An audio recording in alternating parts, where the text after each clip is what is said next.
Voilà, tout le monde est d'accord? Oui. Très bien. Donc, le 47.01, évidemment, je poserai la question s'il y a des gens dans la salle, mais il n'y en a pas qui veulent parler de ce dossier-là. Mais voilà. Donc, nonobstant la décision du CCI, la proposition est en effet d'accepter pour l'immeuble situé au 367 avenue Kern la demande de dérogation mineure à l'article 5.3 du règlement de zonage 1177 afin d'autoriser l'agrandissement d'un bâtiment dérogatoire protégé par droits acquis sans rendre l'ensemble de la construction conforme à la réglementation. D'accepter pour l'immeuble situé au 367 avenue Kern la demande de dérogation mineure à l'article 7.1 du règlement de zonage 1177 afin d'autoriser l'agrandissement de bâtiments avec une marge latérale de 1,70 m plutôt qu'une demi-fois la hauteur du bâtiment tel que déterminé à la grille des usages et des normes.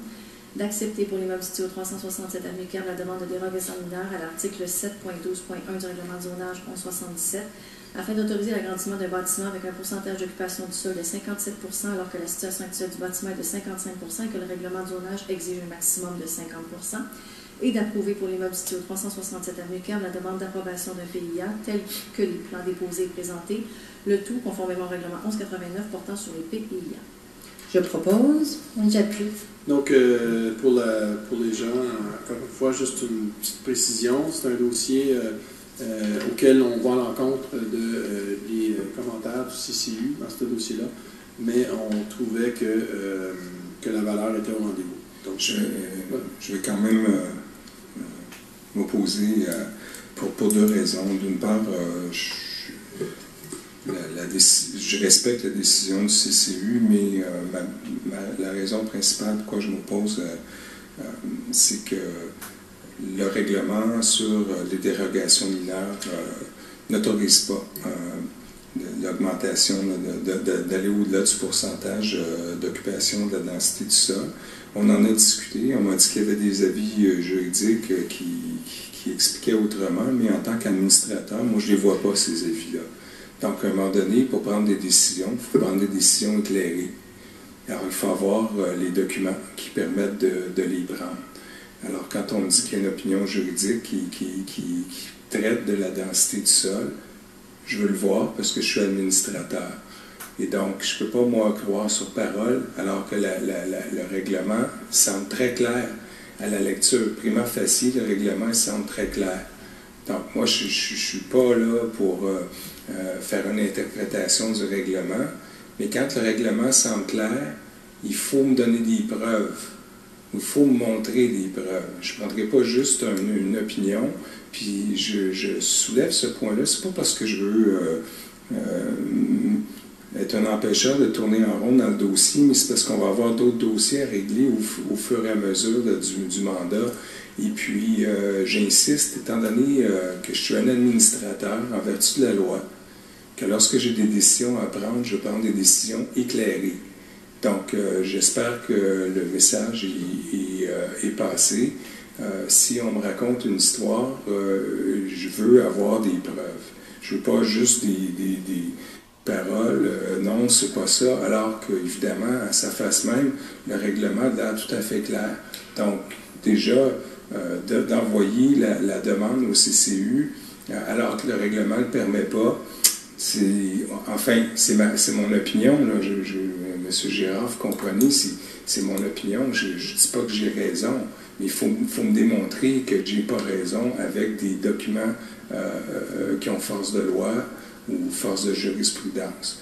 Et c'est pas seulement que sur des ben là, on a reçu une opinion, puis ça dit ça. Ben moi, la décision que j'ai à prendre, c'est une décision oui ou non. Est-ce que c'est légal ou pas? Si j'ai pas de preuve de légalité, je peux pas prendre de décision. C'est ça qui est difficile dans mon cas en ce moment. Si je peux juste clarifier, parce que presque à chaque séance du conseil, on a des dossiers avec des dérogations. Je comprends pas très bien le sens de votre question. On fait ça souvent, des dérogations au niveau des dossiers des CCU. Le règlement permet de déroger, si je ne me trompe pas. Le règlement, il y a un règlement sur les dérogations mineures. On ne parle pas ici du règlement de zonage. Je parle d'un autre règlement. Je vous parle du règlement sur les dérogations mineures qui stipule dans ses premiers articles qu'on n'a pas le droit de déroger à un usage ou à l'occupation de la densité du sol. J'en ai parlé, j'ai soulevé le point, vous n'étiez pas là, Mme Pollack, je ne vous en veux pas, là, c'est pas grave.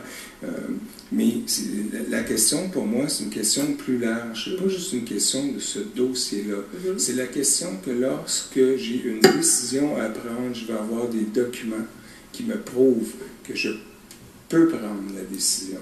Donc, je veux dire, parce qu'on a une philosophie à l'arrondissement Outremont depuis quelques années qui est très restrictive quant à l'accès aux documents. Donc, c'est une culture, elle est comme ça. Maintenant, il faut comprendre que, étant donné que je ne fais pas partie de l'équipe au pouvoir, si je veux prendre des décisions, mes décisions doivent être éclairées. Si je veux vous appuyer, il faut que ma décision soit éclairée. Si je veux vous contredire, il faut qu'aussi ma décision soit éclairée. C'est pas, je ne suis pas là pour dire, faire du rubber stamping, puis dire, ben là, je ne comprends pas ce qui m'est demandé, puis j'approuve ou je n'approuve pas.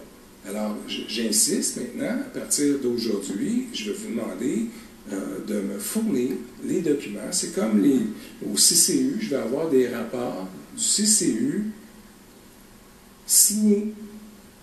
Je veux les voir. C'est la même chose pour vos comités. C'est le conseil qui décide de qui va faire partie des comités.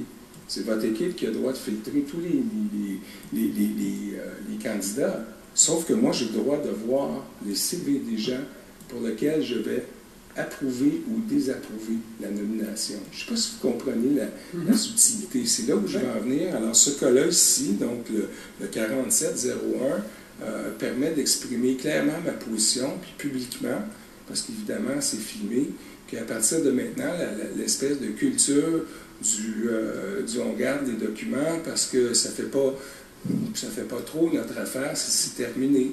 Parce que moi, j'ai des décisions à prendre, puis j'ai des décisions légales en vertu de la loi.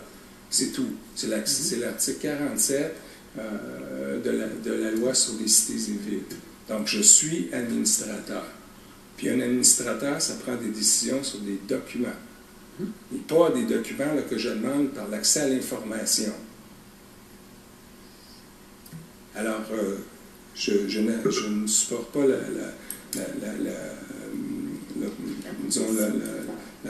47.01, c'est pas parce que je veux priver personne de quelque chose, mais c'est parce que je veux qu'on ait un cadre juridique serré maintenant pour fonctionner. Je vous remercie. OK, très bien. Merci, M. Corbeil.